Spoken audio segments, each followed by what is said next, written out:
Welcome student, आप लोगों का MK स्टडी पॉइंट में एक बार फिर से स्वागत है।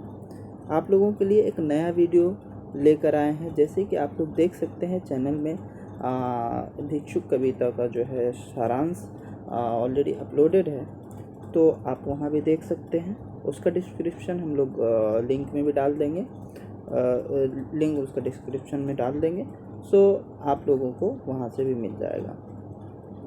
आज हम लोग भिक्षुक कविता की व्याख्या पर थोड़ा सा ध्यान देंगे, जो सूर्यकांत त्रिपाठी द्वारा निराला द्वारा रचित है। तो आज हम लोग देखेंगे, निराला उनका उपनाम है, सूर्यकांत त्रिपाठी उनका मेन नाम है। तो ये चीज़ आप देख सकते हैं। थोड़ी सी उनके बारे में जान लेते हैं। जन्म उनका सन 1897 ईस्वी में हुआ था और मृत्यु 15 अक्टूबर 1961 ईस्वी में। जन्म स्थान था बंगाल, महिषादल राज्य, यानी उनका जो जन्म हुआ था बंगाल में ही हुआ था और राज्य जो था वो महिषादल राज्य था। काव्य रचनाएं उनकी परिमल है, गीतिका है, अनामिका है।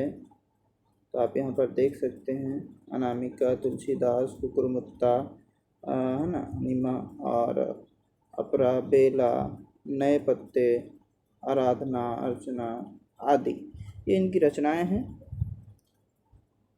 तो निराला जी जो है एक बहुत ही गरीब परिवार से थे, बहुत ही उनका पारिवारिक जीवन बहुत ही कष्टमय रहा और इनकी कविताओं में हमेशा निर्भीकता दिखी और विद्रोहपूर्ण बातें दिखी। यानी ये थोड़ा सा स्वभाव से विद्रोही और निर्भीक व्यक्ति थे। स्टूडेंट्स, आगे बढ़ते हैं अब भिक्षुक कविता, इसका इजी एक्सप्लेनेशन आज हम आप लोगों के सामने लाए हैं। एकदम सरल तरीके से समझेंगे, एकदम आसान तरीके से समझेंगे, जिससे समझने में किसी प्रकार की दिक्कत होने वाली नहीं है। ठीक है स्टूडेंट्स, और आप लोग जो भी सब्सक्राइब किए हो, ठीक है, हमारा अगला वीडियो भी देखें, वीडियो को लाइक करें और जो चैनल में नए हैं सब्सक्राइब करें, हमारे चैनल से जुड़ें और इसी तरह से लेटेस्ट नए वीडियोस, कविता, इन सभी के इजी एक्सप्लेनेशन, बेस्ट ट्रिक के साथ आप हमारे वीडियो को देखें। स्टूडेंट्स, जैसे कि आपके सामने दिख रहा है ये कविता के कुछ लाइंस, जैसे कि वह आता, दो टूक कलेजे के करता पछताता, पथ पर आता, पेट पीठ दोनों मिलकर हैं एक, चल रहा लकुटिया टेक।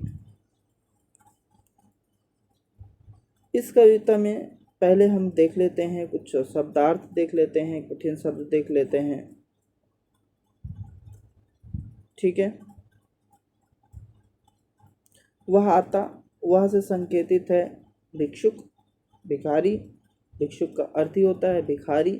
भिखारी के दयनीय दशा का वर्णन किया है इसमें सूर्यकांत त्रिपाठी निराला जी ने, कि उनकी एक ज़रूरतमंद एक भिखारी, उनकी दयनीय दशा क्या होती है, क्या हालात होते हैं उनके।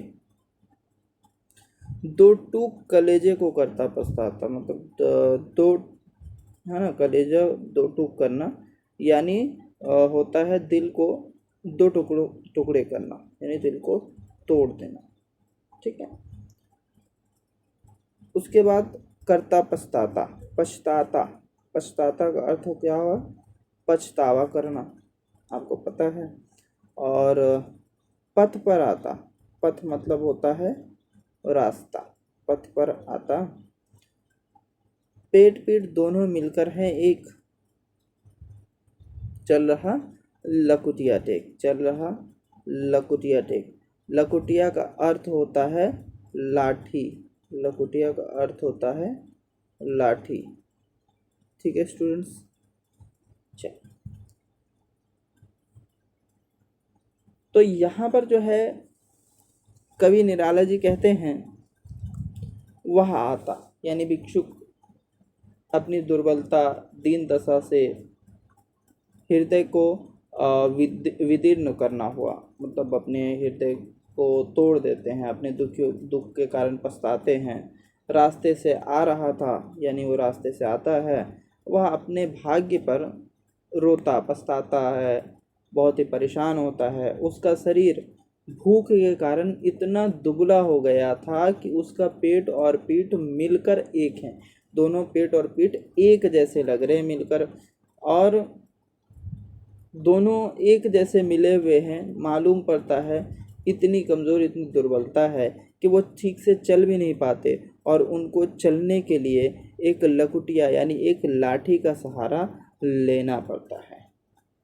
तो स्टूडेंट्स, उम्मीद है यहाँ पर इतना तो समझ में आया होगा कि एक भिखारी आता है और वो अपने कुछ दो टुकड़े रोटी को मांगता है, लेकिन उसे नहीं मिलता, तो दिल ही दिल में पछतावा करता है, उसका दिल टूट जाता है। फिर रास्ते पर आगे की तरफ बढ़ता है, और उसके जो है दशा ऐसी है कि पेट और पीठ दोनों भूख के कारण एक हो रहे हैं, और उनको इसलिए उसमें जो है एक ताकत नहीं दिख रही है, और वो एक लाठी के सहारे आगे बढ़ रहे हैं।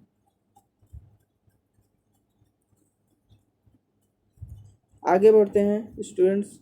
बोले, मुट्ठी भर दाने को भूख मिटाने को, मुट्ठी भर दाने को भूख मिटाने को, मुंह फटी पुरानी झोली को फैलाता, दो टूक कलेजे के करता पछताता, पथ पर आता।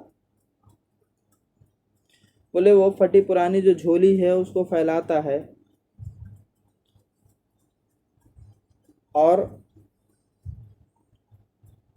मुट्ठी भर दाने को भूख मिटाने को चाहता है, उसे मुट्ठी भर दाना मिल जाए। मुट्ठी भर दाने मतलब क्या होता है, कुछ खाने के लिए मिल जाना। मुंह फटी पुरानी, है ना, मुंह फटी पुरानी यानी झोली को, झोली मतलब क्या होता है, थैला।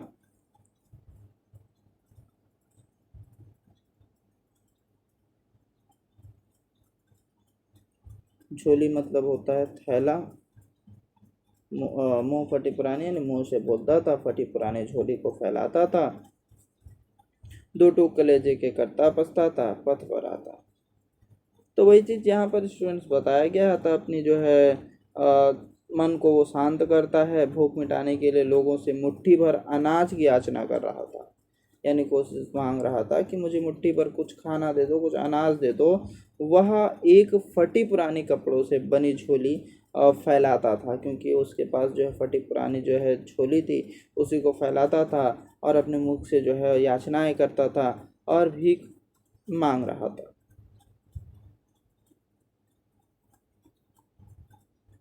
उसे कुछ भी ना मिलता तो फिर से वही दो टूक कलेजों को करता पछताता, पथ पर आता, उसे बहुत पछतावा होता, उसका दिल के टुकड़े टुकड़े हो जाते, टूट जाते, और पथ पर आता, फिर से वो रास्ते पे आ जाता था।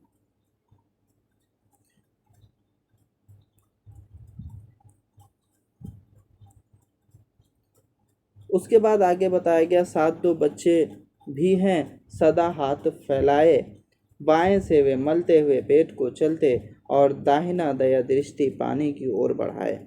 यानी भिखारी अकेला नहीं है, उनके साथ उनके दो बच्चे भी हैं, जो कि क्या कर रहे, सदा हाथ फैलाए यानी लगातार अपने हाथों को फैलाए हैं, ताकि जो है कोई उनके हाथों में उन पर दया खाकर उनके हाथों में कुछ खाना दे जाए।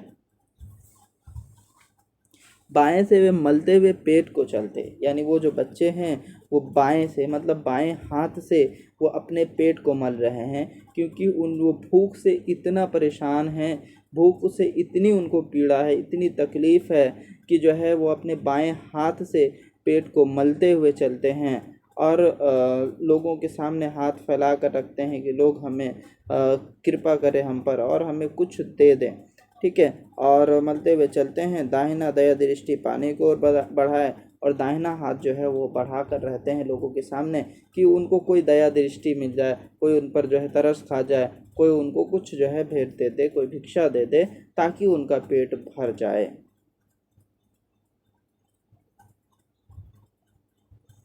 भूख से सूख ओठ जब जाते, भूख से सूख ओठ जब जाते, दाता भाग्य विधाता से क्या पाते, घूंट आंसुओं को पीकर रह जाते।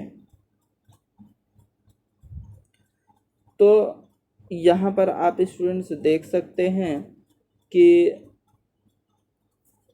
भूख से सूख ओट जब जाते, है ना, तो ओट सूख जाना, दाता भाग्य विधाता से आप क्या पाते।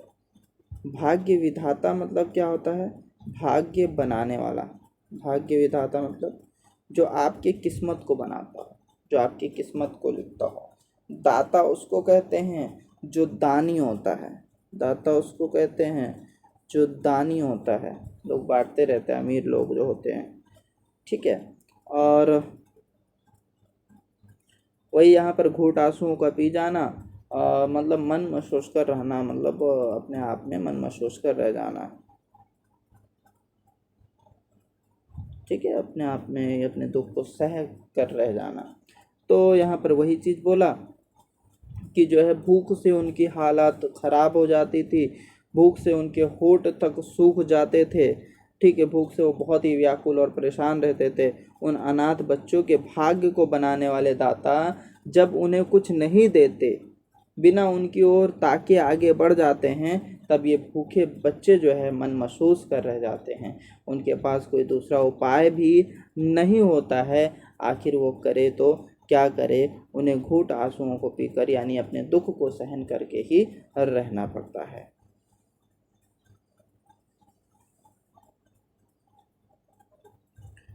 चाट रहे झूठी पत्तल वे कभी सड़क पर खड़े हुए, चाट रहे झूठी पत्तल वे कभी सड़क पर खड़े हुए,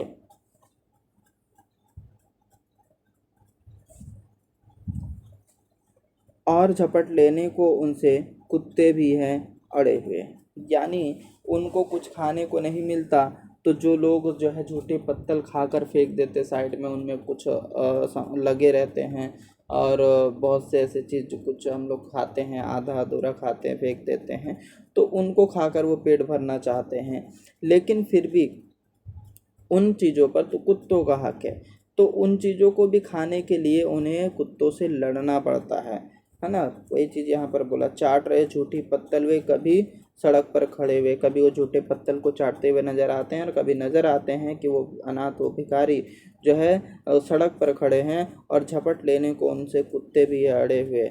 यानी वही जो है पत्तल जो वो चाटने की कोशिश करता है, उसके लिए भी कुत्ते जो है उनके पीछे लगे हुए हैं, उनको झपटने को तैयार हैं। उसके बाद कवि का प्रवेश होता है, और कवि कहते हैं, ठहरो आओ मेरे हृदय में है अमृत मैं सींच दूंगा। बोलते हैं, ठहरो आओ मेरे हृदय में है अमृत मैं सींच दूंगा। अभिमन्यु जैसे हो सकोगे तुम, तुम्हारे दुख मैं अपने हृदय में खींच लूँगा। बोले तुम अभिमन्यु बन जाओगे, और मैं तुम्हारे हृदय की जो भी दुख है, सारे दुखों को मैं खींच लूँगा। तो निराला जी उन्हें देखकर जो है करुणा से द्रवित होते हैं, उन पर दया आती है। वे उनकी पीड़ा को दूर करने के लिए उन्हें अपने हृदय के अमृत से सींच देना चाहते हैं। वो चाहते हैं कि मैं अपने हृदय के अमृत से तुम्हें सींच दूंगा। सींचने का अर्थ होता है, जैसे कि पौधे में हम लोग क्या करते हैं, पानी देते हैं ना, तो उसको कहते हैं सिंचाई।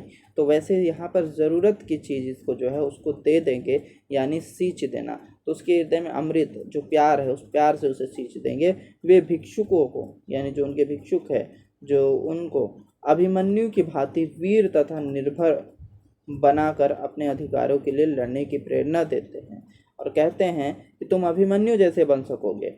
अभिमन्यु जिस तरह से काल चक्र को तोड़कर वो विजय हासिल करते हैं, उसी तरह से तुम भी गरीबी चक्र को तोड़ दोगे, और तुम दूसरों पर कभी निर्भर नहीं रहोगे। और इस तरह से प्रेरणा देकर उन्हें आगे बढ़ाने की जो है वो कोशिश करते हैं। तो यहाँ पर ये निराला जी का बहुत ही सहज चित्रण है, बहुत ही आसान चित्रण किया है एक भिक्षुक, एक भिखारी की दयनीय दशा के बारे में। तो स्टूडेंट्स, आप लोगों को उम्मीद है वीडियो बहुत ही पसंद आया होगा, और अगर पसंद आया तो लाइक करें, सब्सक्राइब करें, कमेंट करें। अगर कोई भी दिक्कत है तो हम आपकी दिक्कतों को भी ख़त्म करने के प्रयास करेंगे, कोशिश करेंगे। और हमारे जो चैनल है उस चैनल को सब्सक्राइब करें और बेल बटन भी दबा दें, ताकि हमारे आने वाले वीडियो का जो नोटिफिकेशन है आप तक आसानी से पहुंचता रहे। ओके स्टूडेंट्स, धन्यवाद।